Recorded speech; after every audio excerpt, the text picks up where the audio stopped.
What's up, YouTube? Sticks and Seams 25 coming at you with a nice mail day video today. Hope everybody's doing well out there. Hope everybody had a good time watching the Super Bowl and watching the Bucks take home the championship. Go Bucks. Feeling real happy for Brady and Gronk, honestly, showing that they can do it at their age away from New England. You know, they were supposed to be products of a system up there, and kind of exposing Belichick a little bit, in my opinion, but that's all I'm going to say on that. So, got some cool stuff to show off today. A mix. I got a good TTM, like a knock your socks off TTM, honestly. And some Griffeys for my collection, and a couple of nice vintage ads. So, I'm going to hop right into that one. There actually was a huge card show this weekend. I'm in the Tampa Bay area, so there was a lot going on. David Ortiz threw a huge kind of charity bash at Top Golf in Tampa. I still don't know how they pulled that off. It's a tight setup there, and I think there were 600 people able to go, so crazy there. Then obviously I think DJ Aoki had a huge party somewhere in Tampa as well, and he was actually at a card show. There was a big card show this weekend in Clearwater, 3-day Super Bowl thing, and he was at the card show. So I did not make it to that card show. From what I understand, it was really packed, and everybody that went did have a good time, so that's cool on that. I'm showing off this here. I did purchase one box of the 51 by Blake Jameson. I must have read the specs wrong. Essentially, I just got the first 13 cards in the set. I think I was under the impression you got some variations and stuff in every box, but I did not get it. They're nice. I wouldn't buy another one. We'll just put it that way. But they're really cool art looking, and you know, there's some good guys. I think Trout's in the first one, Babe Ruth. So I mean, there's some cool cards for sure. But those are better just to buy a single here or there if you're into that kind of thing. So the first one I want to show off today is a massive TTM. This card I've been sitting on for like 3 years, waiting to send out TTM, and I just never did it, and finally pulled the trigger, and it came back quick in less than a month. I think it was right around 4 weeks. So here we go, of the Express, Nolan Ryan. I realize he's on the Angels uniform. Excuse me, but you don't see too many stuff autographed with him on the Angels uniform, and I like the picture a lot. I wanted it signed in red, which he obliged, and it does look really good with the red in the uniform. But he charges $75, but in my opinion, that's pretty reasonable considering what some of the other guys charge, and they're not of the caliber of Nolan Ryan. He affixes it with his own hologram in the back. So if this is something you guys are interested in, you have to go to his foundation webpage, and there's actually like a form you have to fill out and go through a whole process there, and automatically kind of debit your $75 into their account. So but you know, you go on the website and you follow the instructions, you'll be fine. But beautiful addition to my Ginters right there. Love that card. Up next is a card I didn't even know existed, of Griffey. I just kind of stumbled across it and thought it was really cool. So it's from 1997, Donruss, and it's the Armed and Dangerous. These cards were, I think, 1 in 58 packs, and they are serial numbered to 5,000. It's kind of got like a textured art finish, and the Armed and Dangerous is like a rainbow foil. That's not picking up too well in the camera. There's the numbering. There we go. But liked that card. Nice addition to my Griffey collection. Here's another card I just kind of stumbled across from 96 Pacific. It's the October Moments. These were 1 in 37 packs, so essentially 1 in a box. It's all holofoil in the background and kind of a sepia tone. Really cool card. I like the etching in the front with the leaves. This is a really nice card, actually. Can be had cheap. These were really cool. The Pinnacle Zenith. The Pinnacle kind of pioneered that whole let's insert a diamond on a card thing that Panini so frequently likes to use nowadays. This is not the diamond version, but this is from 96 Pinnacle Zenith, the Diamond Club. And these were 1 a box, essentially, 1 in 24 packs. And right there, if you had the other one, there'd be a little diamond chip in it, but this one does not have that. This is just the other version.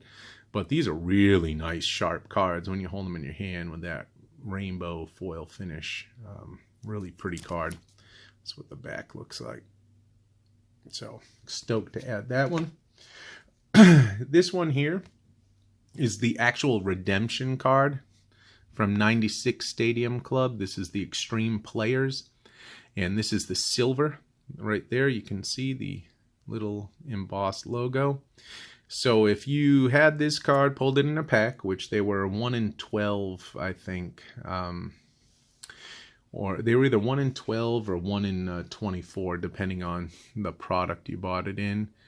And here you go. You would fill out the bottom, mail it in. And this is the card you would actually take home from the redemption. The whole silver foil finish. So here we go, the redemption and the actual card you would have got. Beautiful. I had this one. I just wanted to show you what it looked like because this is the new one where it came from. Nice Griffey ads there. And a few more Pacific here. This is from 99, the Diamond Dynagon.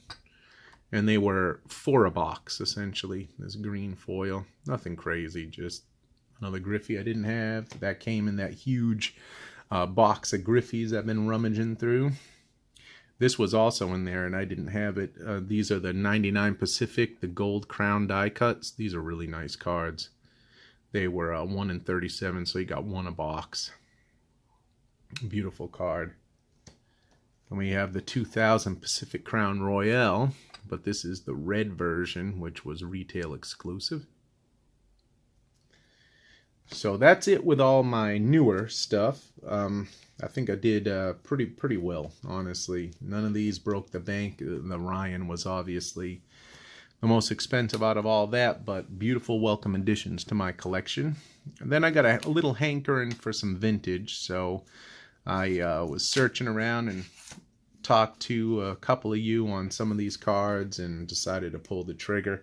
This first one is from 1941 Play Ball, and it is of former Red Sox Joe Cronin in a 4.5. It's in the Beckett slab. The slabs I don't really care too much. I like to get my vintage in slabs just for authentication purposes because some of the reprints look just as good as the old ones. They can age them pretty well. So got this Joe Cronin. He was a player manager for the Red Sox that year. He is in the Hall of Fame and the Red Sox Hall of Fame as well as his number retired.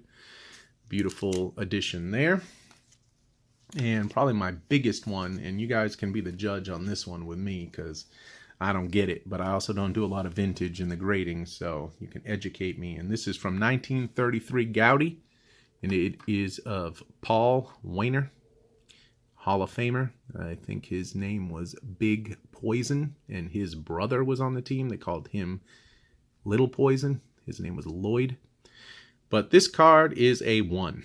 If somebody can explain to me how this is a 1, obviously we have that stain there.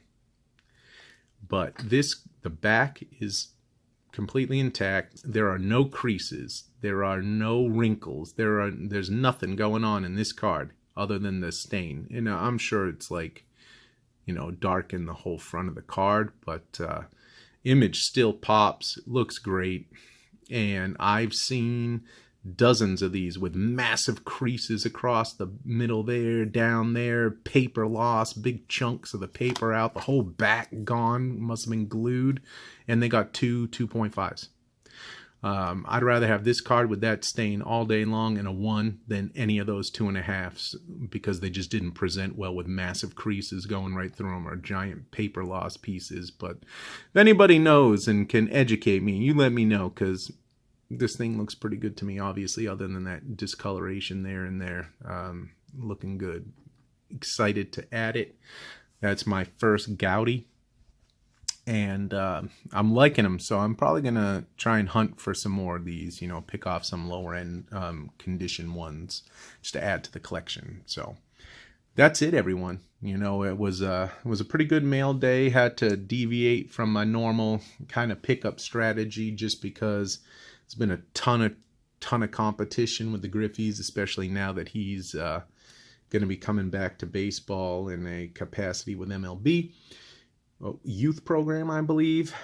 So there's kind of a little jump start on his stuff again, a lot more competition. And so I figured, it's good a time as any. Let me pick up some cool vintage stuff. So that's what I did.